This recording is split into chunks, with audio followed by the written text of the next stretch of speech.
The Festival of Divine Remembrance came with the changing of the third moon. It was the most sacred time in the Cathari calendar, a period of 20 days when the royal family traveled to the ancient temples scattered across their empire. Every temple housed a different god. Every god demanded acknowledgement from those who ruled in their shadow. Valith had made this pilgrimage many times. She knew the rituals, she knew the prayers, she knew the heavy feeling of divine presence pressing against her mind, demanding submission. It was never pleasant, but it was necessary. The gods had guided the Cathari since the beginning of their civilization. To ignore them was to invite disaster. Daniel would accompany her this year. It was expected of a royal consort. She worried about how he would handle it. Humans had no gods of their own, or so the council believed. Their species had evolved without divine guidance, which was part of why they were considered so primitive. How would her husband react when faced with beings of true cosmic power? She prepared him as best she could. She explained the history of each temple. She taught him the proper forms of respect. She warned him about the pressure he would feel, the weight of divine attention pressing down on his soul. Daniel listened carefully and nodded at all the right moments. "Thank you," he said when she finished. "I appreciate you helping me prepare." "You do not seem worried," she observed. He shrugged. "I have found that worry rarely helps with anything." The first temple was dedicated to Sevaleth, goddess of wisdom. It was a beautiful structure of white stone and flowing water, built into the side of a mountain on a world of eternal spring. Daniel walked through its halls with genuine interest, asking questions about the murals and the ancient texts preserved in crystal cases. The priests found him charming. The goddess did not manifest, but her presence was gentle, curious about the small human who studied her temple with such attention. The second temple belonged to Verath, god of healing. It was built beneath the surface of an ocean world, its chambers filled with soft blue light and the sound of distant waves. Daniel spent an hour speaking with the healers who served there, asking about their methods and their patience. He made a small offering at the central altar and bowed his head with what appeared to be genuine respect. The third temple honored Caleth, goddess of the harvest. It sat in the middle of endless golden fields on an agricultural world. Daniel was especially interested in this one. He spoke with the farmers who maintained the temple grounds, sharing stories about his own small garden. The head priest gave him seeds from plants considered sacred to Caleth. Daniel accepted them with a smile that made him look like a child receiving a gift. 3 temples passed without incident. Valith began to relax. Perhaps her husband would survive this pilgrimage without embarrassing himself or their family. Then they came to the 4th temple. The Temple of Morthax was different from the others. It was not built on a living world. It occupied the heart of a dead moon, carved from black stone that seemed to absorb all light. The god of war and conquest had not been worshipped here for centuries. Most Cathari avoided this place. The divine presence within was not gentle or curious. It was heavy and hostile, testing all who entered. The shuttle set down on the moon's surface. Valith looked at the temple entrance, a massive doorway carved with scenes of ancient battles, and felt the familiar dread she always experienced here. "You do not have to enter," she told Daniel. "This temple is not required for consorts. The priests would understand." He looked at the doorway with an expression she could not read. "No," he said quietly. "I think I need to see this one." They walked together through the entrance, followed by 4 royal guards. The pressure began immediately. It was like walking into deep water.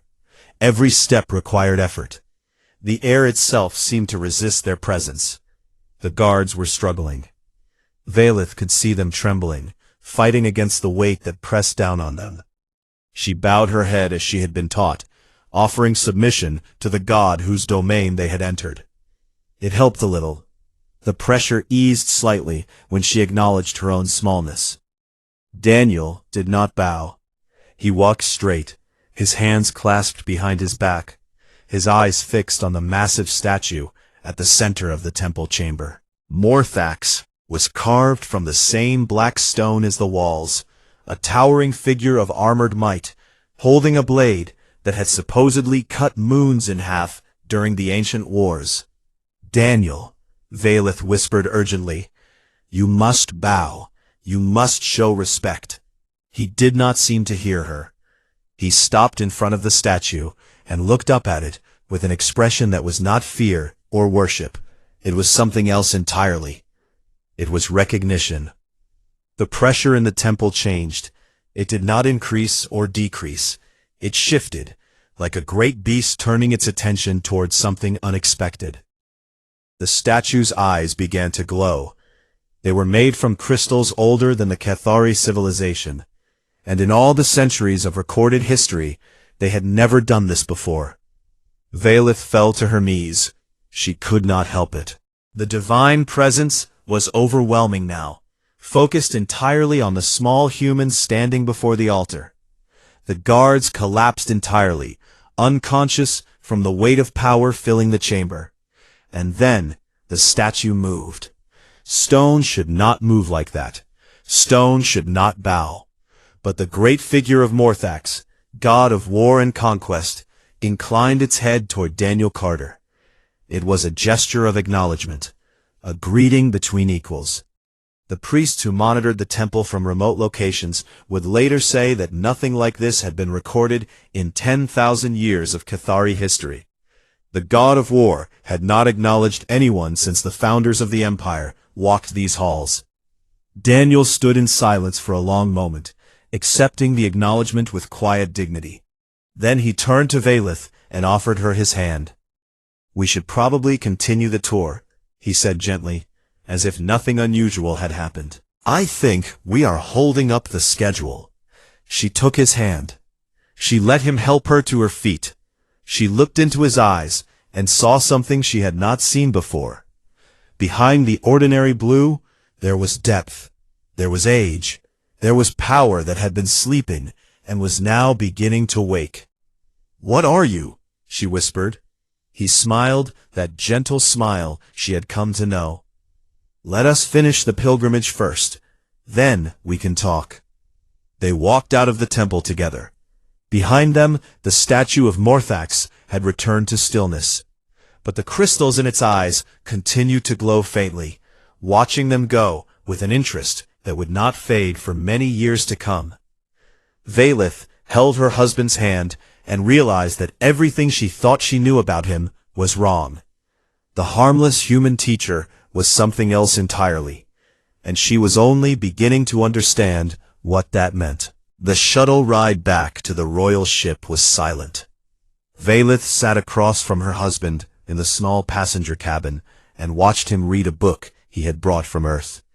The title on the cover said, "The Count of Monte Cristo." It was a story about revenge and patience and hidden identity. She wondered if he had chosen it on purpose. The guards had recovered, but they refused to look at Daniel. They stood at their posts with their eyes fixed forward, trembling slightly whenever he moved. Word would spread. By the time they returned to the homeworld, everyone would know what had happened in the Temple of Morthax. Valeth could not wait that long. "What are you?" she asked. Daniel looked up from his book. His expression was calm, thoughtful. He did not seem surprised by the question. "That is complicated." "The god of war bowed to you." Her voice shook. She could not help it. "A being that has existed since before my species learned to write. A god that has demanded submission from emperors and conquerors. He bowed to a human teacher from Ohio. Explain this to me." Daniel closed the book and set it aside. He was quiet for a moment, gathering his thoughts. When he spoke, his voice was gentle, the same voice he used when explaining something difficult to someone who was struggling to understand. "I am human," he said. "That much is true. I was born in a small town. I taught high school history. I had a dog named Biscuit, who liked to sleep on my feet." He paused. "But humans are not what your council believes us to be." Then what are you? He leaned forward, his elbows on his knees. Your galaxy has gods, beings of immense power who shaped the early civilizations, who exist partially in dimensions your science has not mapped yet. You worship them because they were here first, because they helped your ancestors survive. This is true for most species in the galaxy. This was basic knowledge, taught to every child. Earth had gods too, Daniel continued. Many of them. They walked among us. They fought over us. They loved us and hated us and used us in their games. His eyes grew distant. The Norse had Odin and Thor. The Greeks had Zeus and Athena. The Egyptians had Ra and Isis. Every culture, every civilization had their own divine beings. Had? Valeth caught the past tense. Had. Daniel nodded slowly. Humans did something that no other species in recorded galactic history has ever done. We stopped believing. I do not understand. Divine beings draw power from belief, from worship, from the attention of mortal minds. Daniel's voice was quiet now. Over thousands of years, humans slowly stopped believing in their gods. We replaced them with science, with philosophy, with stories that we called myths and legends. And when we stopped believing, the gods began to fade. Valeth felt cold. You killed your gods? Not killed. They are not dead. Daniel shook his head. They sleep. They retreated into the deeper parts of reality, waiting for humanity to remember them. But they did not disappear entirely. Their power had to go somewhere. Where did it go? Daniel met her eyes, and again she saw that depth behind the ordinary blue. Into us, into their children and grandchildren and great-grandchildren, spreading through countless generations, until every human alive carries fragments of divine heritage. The bloodlines mixed and merged over thousands of years. Every human on Earth is descended from gods, Valeth. We just forgot. She tried to process this. Her mind fought against the idea. But you seem so ordinary. Your species has no psionic abilities. You have no great powers. Because we are sleeping too, Daniel said. The divine parts of us are dormant. They have been dormant for so long that we do not even remember they exist. Most humans live their entire lives without ever waking up to what they carry inside them. But you have woken up, partially. He nodded. Exposure to active divine beings can trigger the awakening. Your gods are not dormant like ours. They are alive and present and powerful. When I entered that first temple, something inside me began to stir. By the time we reached Morthax, the god of war recognized you. He recognized what I carry, the echoes of beings he remembers, gods who were his equals once, or his rivals, or in some cases, his superiors. Daniel's voice was soft. Morthax and my ancestors have met before, Valeth. A very long time ago, in a part of the universe that no longer exists. He bowed, because he remembers, and because he knows that the sleepers are beginning to wake. Valeth stood up. She could not sit still anymore. She walked to the window and looked out at the stars streaming past. Her entire understanding of reality was shifting, and she needed something solid to hold on to. Does your government know about this? She asked. Some of them suspect. The ones who arranged this marriage understood more than they let on. Daniel came to stand beside her. Humanity is not a primitive species, Valeth. We are a sleeping giant, and the galaxy should be very careful about how they treat us while we wake. Is that a threat? No. He shook his head.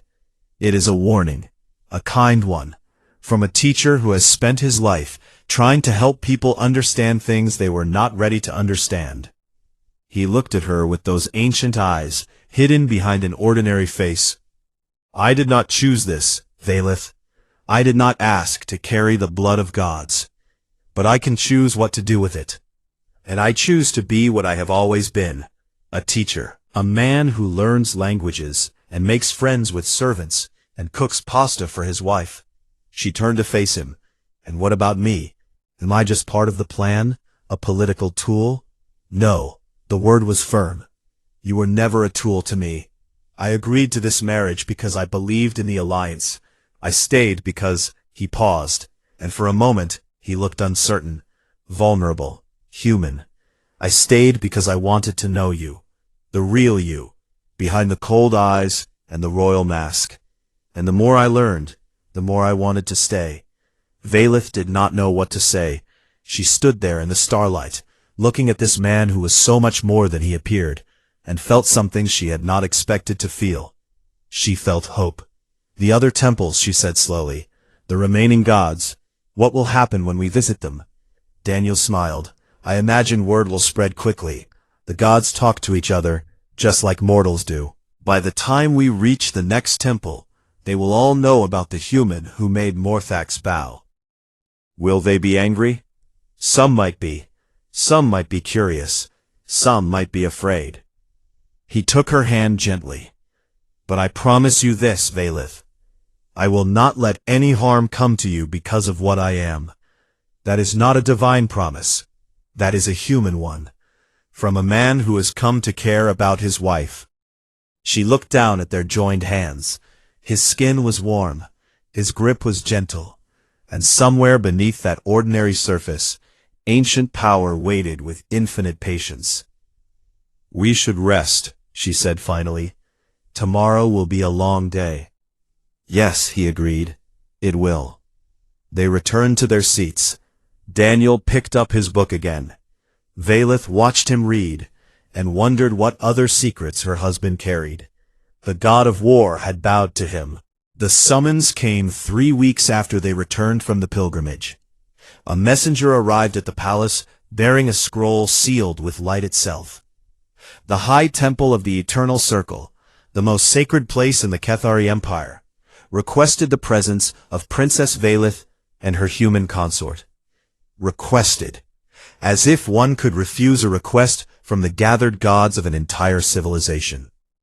Valeth's father, the Emperor, went pale when he heard the news. In his 600 years of life, he had been summoned to the Eternal Circle only once, on the day of his coronation. The gods did not call mortals lightly. Whatever they wanted with Daniel, it was serious. Perhaps you should go alone, Valeth suggested to her husband that night. I could claim illness. You do not need me there. Daniel shook his head. You are my wife. We face this together. The Eternal Circle is not like the Temple of Morthax. All 12 gods will be present. Their combined presence has killed lesser beings. She gripped his hands. I am scared, Daniel. Not for myself, for you. He smiled that gentle smile she had come to love. I know, but trust me, Valeth. I have been waiting for this conversation for a very long time. They traveled to the Eternal Circle on a ship reserved for sacred pilgrimages. No guards accompanied them. The gods had requested only the two of them.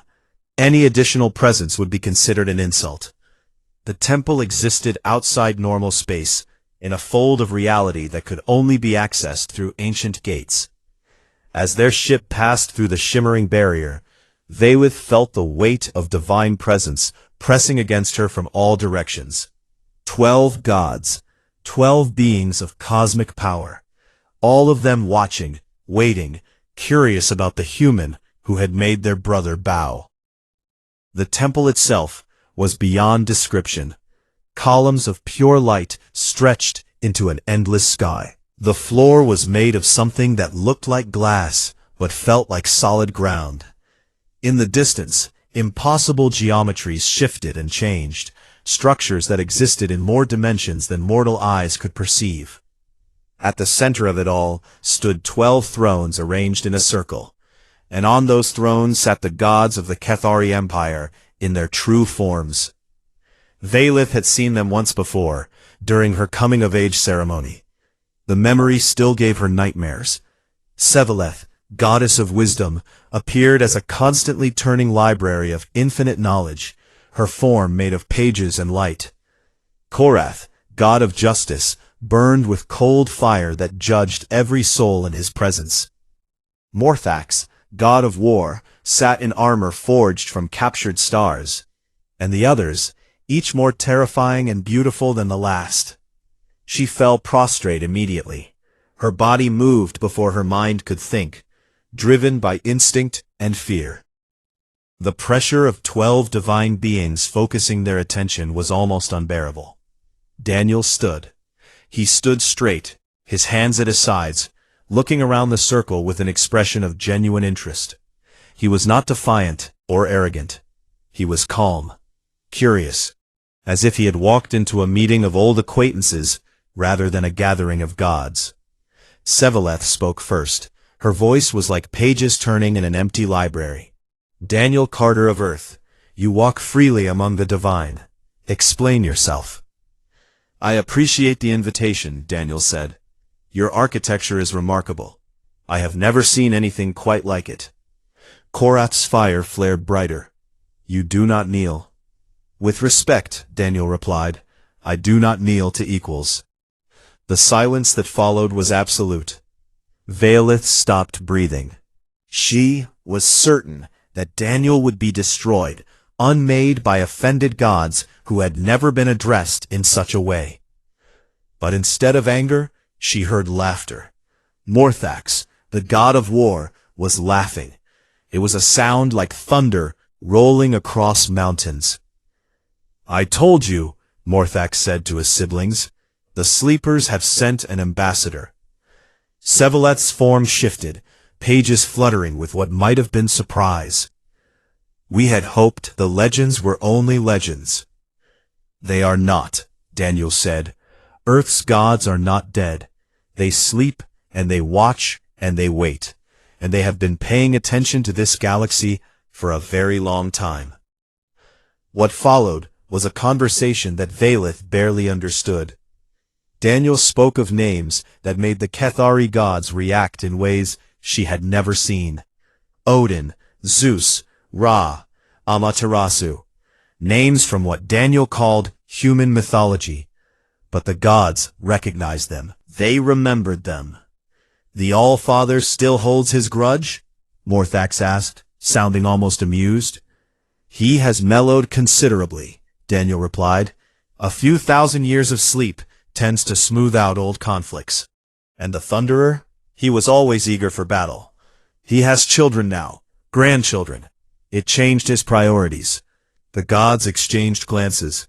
There was uncertainty in their ancient faces. For perhaps the first time in millennia, they were facing something they did not fully understand.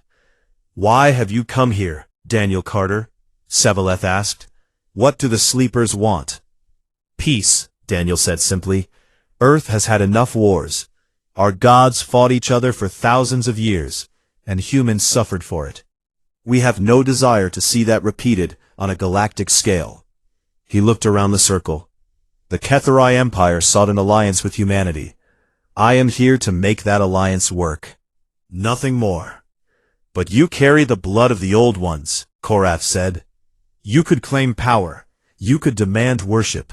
The heritage you hold is beyond mortal measure. I could, Daniel agreed, but I choose not to. Power is not wisdom. Strength is not virtue. I learned that from the gods who sleep inside me.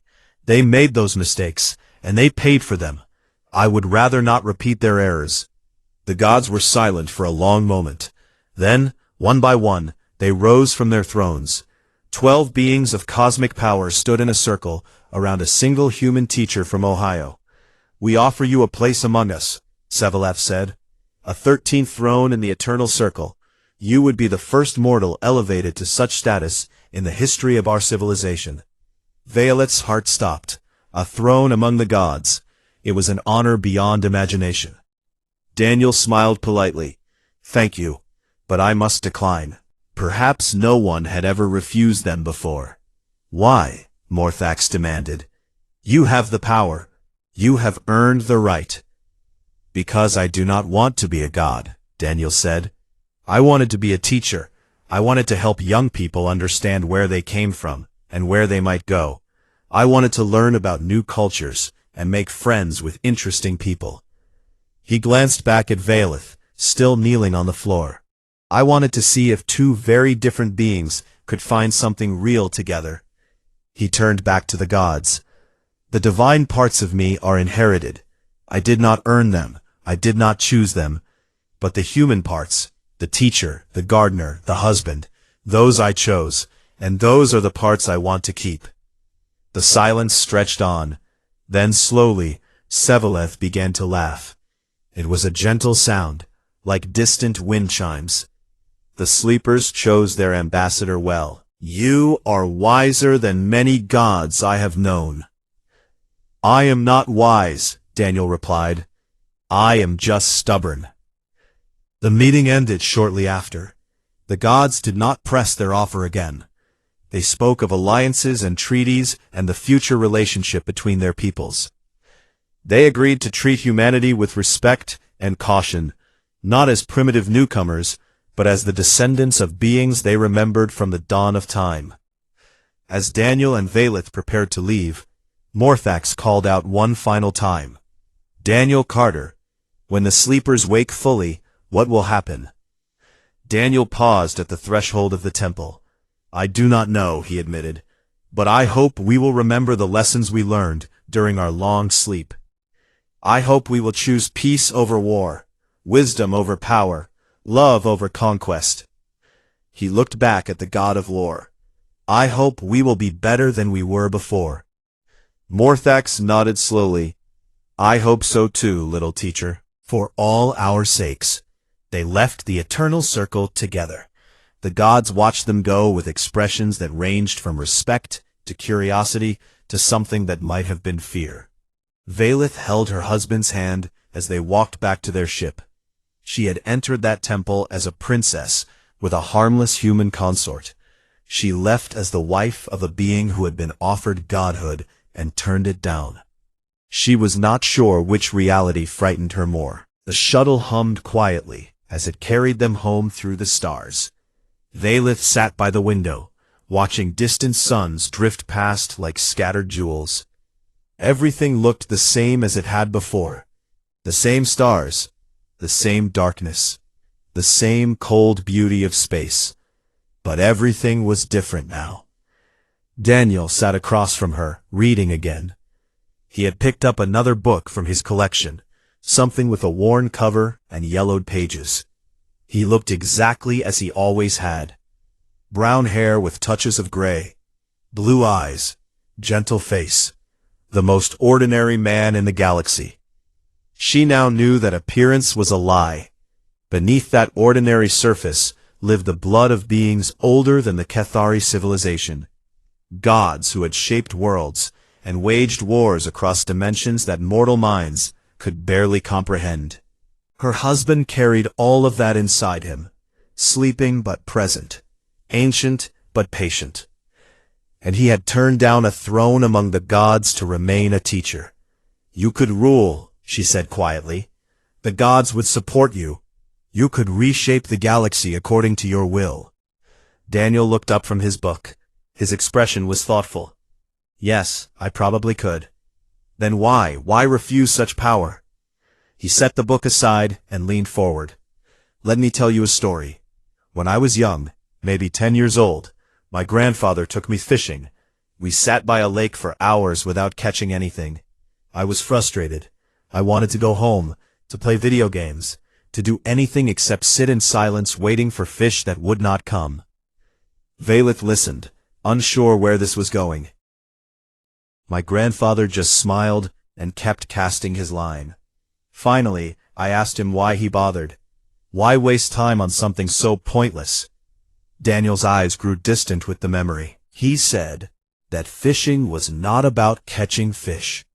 It was about patience, about being still in a world that never stops moving, about appreciating the small moments that make up a life. I do not understand how this relates to godhood. My grandfather was not a powerful man. He worked in a factory his whole life. He never traveled more than 100 miles from where he was born.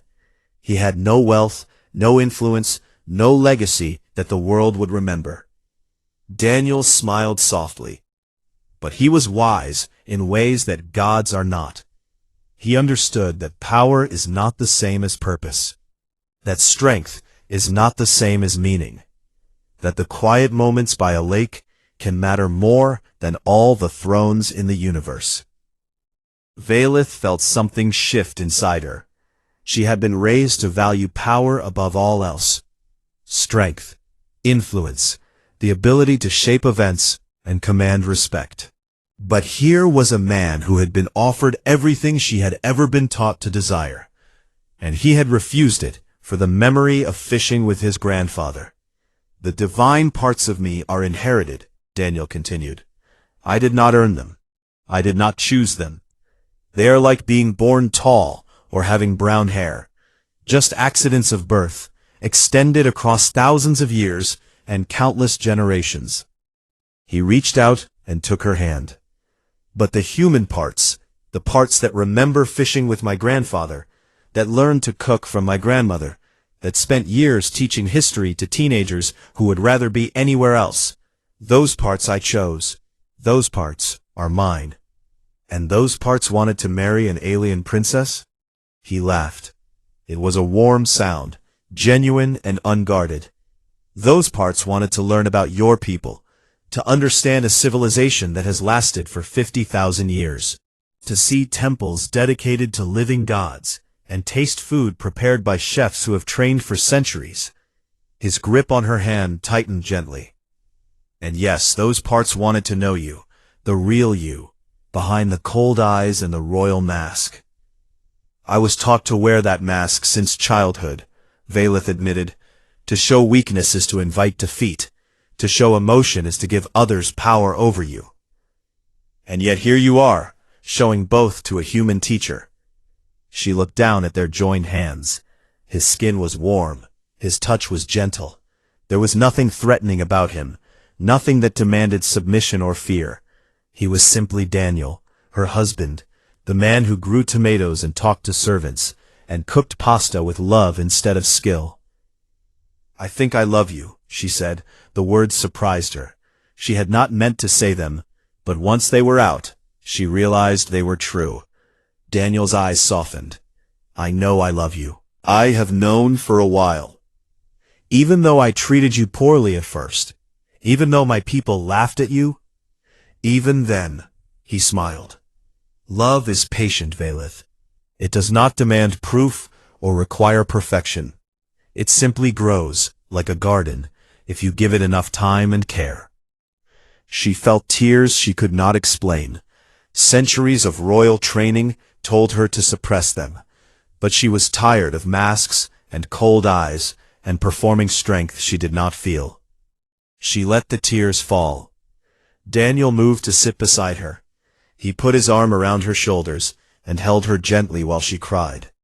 He did not ask why she was crying. He did not offer advice or try to fix anything. He simply sat with her in silence, patient and present, exactly as he always had been. The court will never see you as Harmless again, she said, when the tears finally stopped. Everyone knows what happened in the temples. They know the gods bowed to you. They know you were offered a throne in the eternal circle. Good, Daniel said.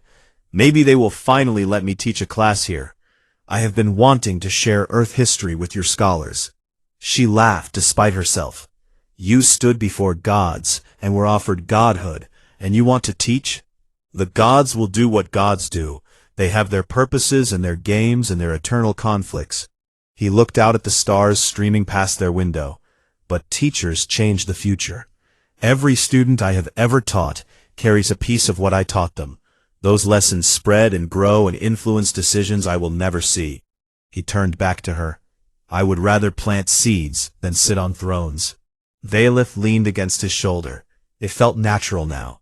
Right, like pieces of a puzzle, finding their proper place. What happens now? She asked. Now we go home. I tend my garden, you manage your court. We learn more about each other, day by day, the way married people do. He kissed the top of her head gently. And somewhere out there, my ancestors watch and wait and begin to stir. When they wake fully, Humanity will have to decide what kind of people we want to be. Gods or mortals, conquerors or teachers. I cannot control that decision, but I can show them, by example, what I think we should choose. And if they choose differently, if they wake and seek power, then I will do what I have always done. I will teach, I will explain, I will share the lessons my grandfather taught me by a quiet lake. Daniel's voice was calm. And if that is not enough, if my people choose destruction over creation, then I will stand against them, not as a god, as a man, as Daniel Carter, who believes that patience and love are worth more than all the power in the universe. She looked at him then, truly looked, and saw both versions of him at once. The ordinary teacher and the sleeping god. The human and the divine. They existed together, not competing, but complementing, each making the other more complete. I was wrong about you, she said. Most people are. It is fine. No, she shook her head. I was wrong because I thought your humanity was a weakness, your simplicity, your kindness. I thought those things made you less. She reached up and touched his face. Now I understand they are your greatest strength. Any fool can be powerful. It takes wisdom to choose gentleness. Daniel leaned into her touch. My grandmother would have liked you. I wish I could have met her. Perhaps you will. She sleeps with the others, somewhere in the depths of human memory. He smiled mysteriously. The gods do not truly die, Valeth. They just change. And one day, when you are old and your body is tired, I think you will find that she was waiting to welcome you. Valeth did not ask what he meant. Some mysteries were meant to unfold slowly, like flowers opening to the sun. They sat together in comfortable silence, watching the stars. Behind them, somewhere in the vast darkness, 12 gods sat in their eternal circle and discussed the future. Above them, in dimensions beyond mortal sight, ancient beings stirred in their long sleep, sensing that a new age was beginning. But in that small shuttle, moving through the endless night, there was only a princess and her husband, an alien and a human, a royal and a teacher. Two hearts learning to beat together, finding common ground across the vast gulf of their differences. The gods had bowed to Daniel Carter. But Valeth had something better. She had his love, and in the end, that was worth more than all the thrones in the universe. Princess Valeth Seranus stood at the window of her chamber and watched the human shuttle descend through the purple clouds of her homeworld. She had seen many ships in her 300 years of life, war vessels that could crack moons, trading ships from 100 different species, but this small, simple craft from the newly discovered planet called Earth held something that would change her life forever. It held her future husband. The Cathari High Council had made the decision without asking her opinion. Humans were new to the galactic stage. They had no psionic powers. They lived for less than a century. They had no great weapons or ancient knowledge.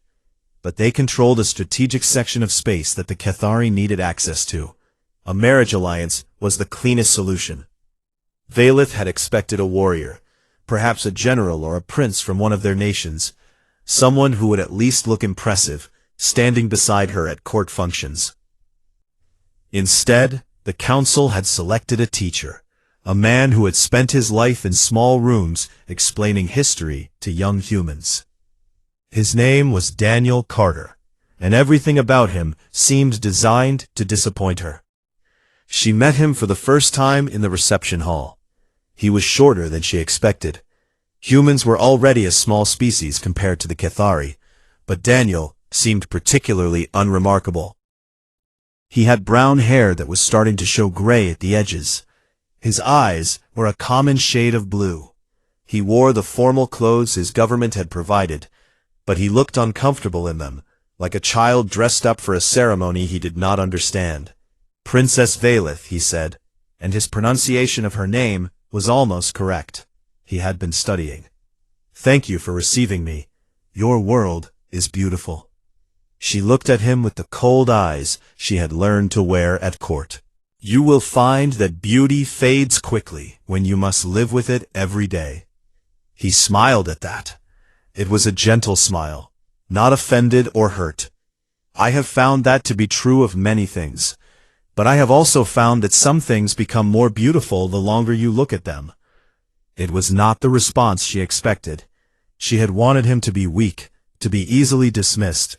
Instead, he had answered her coldness with warmth, and had left her without a proper response. The wedding was held 1 month later. It was a grand ceremony attended by representatives from 30 species. The human delegation was small. A few diplomats, a military officer, and Daniel's mother, a tiny woman with white hair who cried through the entire ceremony and hugged Valith afterward with surprising strength. "Take care of my boy," the old woman whispered. "He's more special than he knows." Valith did not understand what she meant. She smiled politely and said nothing. The first months of marriage were strange. Daniel did not try to assert himself. He did not demand attention or power or influence. He spent his days in the palace library, reading everything he could find about Cathari history and culture. He learned the language so quickly that the court linguists were amazed. Within 3 months, he was speaking it fluently, though with a soft accent that some found charming. He also started a garden. The palace had vast grounds, most of which were carefully maintained by royal gardeners.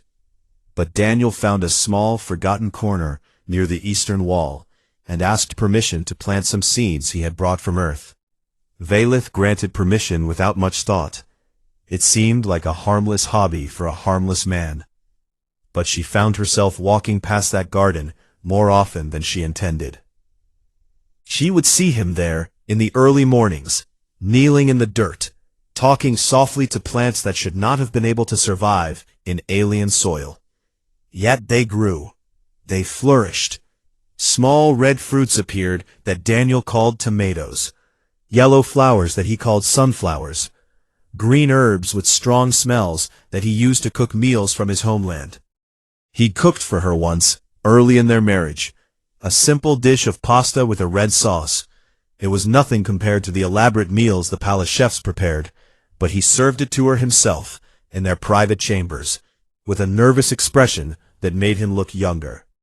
"It is not much," he said, "but my grandmother taught me to make this. She always said that food made with love tastes better than food made with skill." Valith ate it. It was good.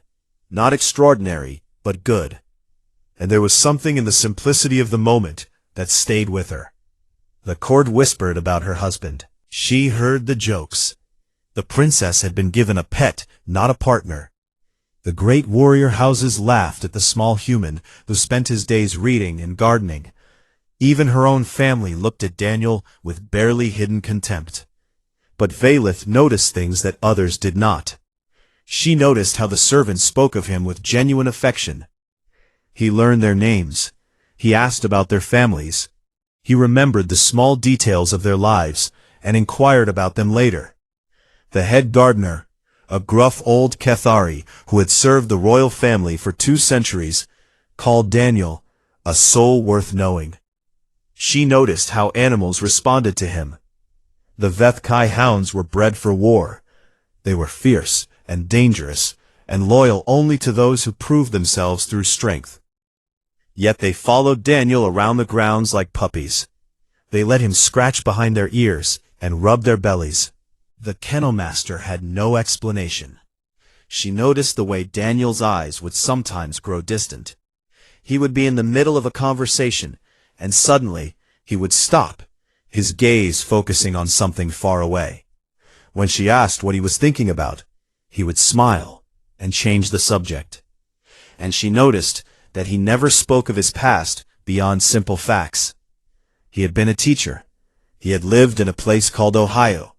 He had a dog named Biscuit who had died. But there was a weight behind his words, a heaviness that did not match the simple life he described. One night as they sat together in their chambers, she asked him directly, "What are you hiding, Daniel Carter?" He looked at her with those ordinary blue eyes, and for a moment, she thought she saw something else behind them. Something vast and old and patient. "Nothing you need to worry about," he said softly. "I am just a teacher, Valith. Nothing special." She had no reason not to. But late that night, as he slept beside her, she lay awake and wondered why a simple teacher made her feel like she was standing at the edge of a very deep ocean.